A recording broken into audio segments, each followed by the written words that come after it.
guys, I'm Kat. Welcome back to my channel. So today I thought that I would bring you guys a short and sweet video on how I annotate my books, because I've never done a video like that and I've really got into annotating this past year.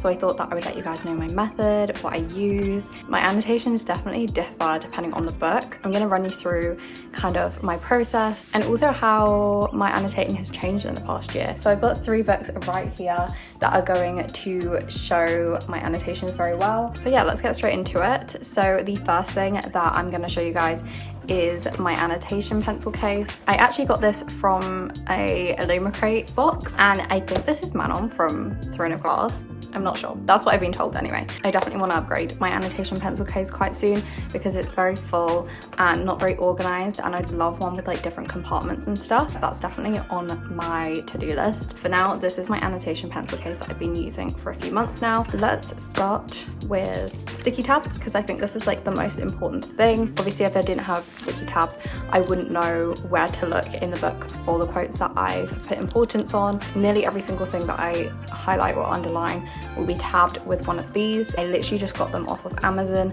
I've tried to find them in person, like elsewhere, like in WH Smith, but these are my favorite ones. So I'll definitely link all of the things that I use below in case you're interested. They're just very basic, kind of thinner ones than I've seen. I do like the look of the thicker ones, but yeah, these are my favorite so far that I've used. I've repurchased these like 3 or 4 times, and generally they're okay. They don't tend to lift the writing off the page unless it's a very specific type of book. These have been very handy, very reliable, and I definitely recommend. The highlighters that I use are the Faber-Castell text liners in the pastel shades. They are very good. Unless it's super thin pages, they don't tend to bleed through. I don't really personally mind if highlighters bleed through. It's kind of all part of the look for me of a heavily annotated book. Like, I kind of love it. But yeah, these are okay, but if you don't mind like me, then I think they're really good, and they're really nice colors as well.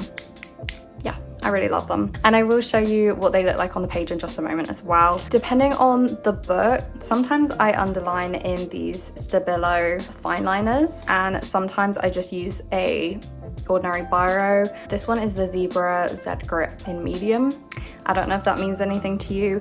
Actually, recently I've been using a pen that I literally got on an airplane for free when I was filling out the papers that they give you on the airplane. It's a Korean Air pen, and it's actually super good. Not that that's very helpful to you guys, but otherwise I will use these fine liners by Stabilo. So if you look at this page here, there's like a lot of dark purple, but if you look on the next page, you can barely see it. I think you can tell that it's underlined, but there's no bleed through. So these are actually really good. Another couple of things that I think are essential to an annotation pencil case is these sticky notes. I will explain in a minute when I use sticky notes and why I think that they're a really good thing to have, especially as a beginner. Depending on how messy you like your books to get, some people can freehand underline, other people prefer a ruler. So obviously I've just got this one from Cause. If I don't have my ruler, it's not the end of the world, I'll still underline, but generally I'll use a ruler if I can, unless I'm like on the go. So yeah, that's it for the tools that I use. And now let's go on to the actual books and how I've annotated them.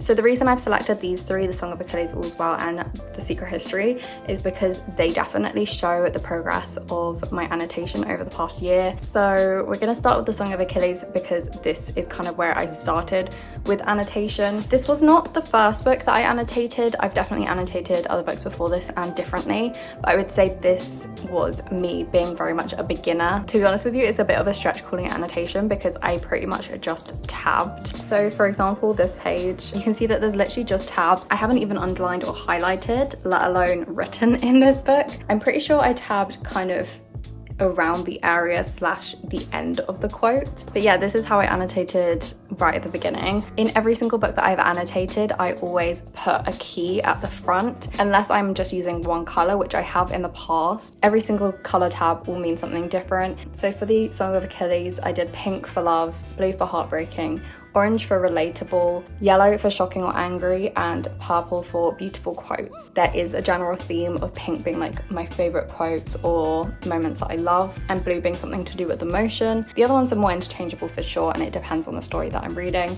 I feel like just tabbing is a really good way to get into annotating because you're kind of marking down your favorite moments and quotes, but you're not putting anything permanent into the book. So if you're worried about writing on your book to begin with, I think tabbing is a really good idea.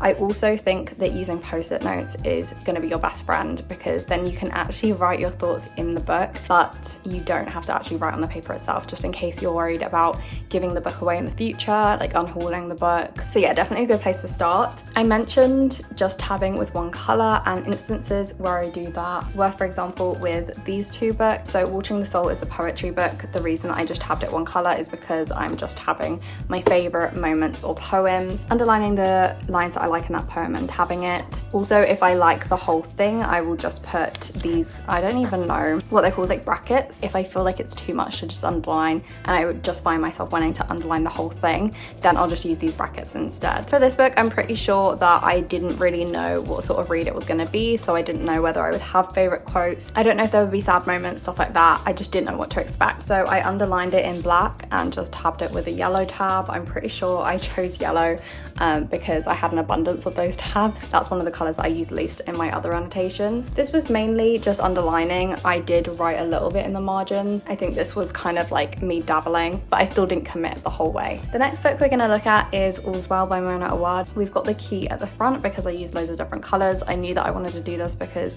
having read Bunny, I knew what I was in for with Mona Awad's writing. Favorite quotes, shocking moments, relatable or emotional moments, and also funny because she's very witty. It's actually really nice looking back in an annotated book and seeing kind of the general gist of how I felt about it. I can see a lot of pink there, so obviously I loved a lot of Mona Awad's writing. I underlined and tabbed with the same color. I didn't write in it. Sometimes I write in my book, sometimes I don't. Sometimes I feel like the things that I write I might cringe at if I look at it months down the line, and I definitely have looked back in some books and just kind of regretted writing certain things because when I reread it kind of like sways how I read it. That is why I think the post-it notes are a really, really good idea, and I wish I'd done them sooner. So yes, the next book is going to be very different from this though. So now we're on to The Secret History, and this is the last book that I read and annotated.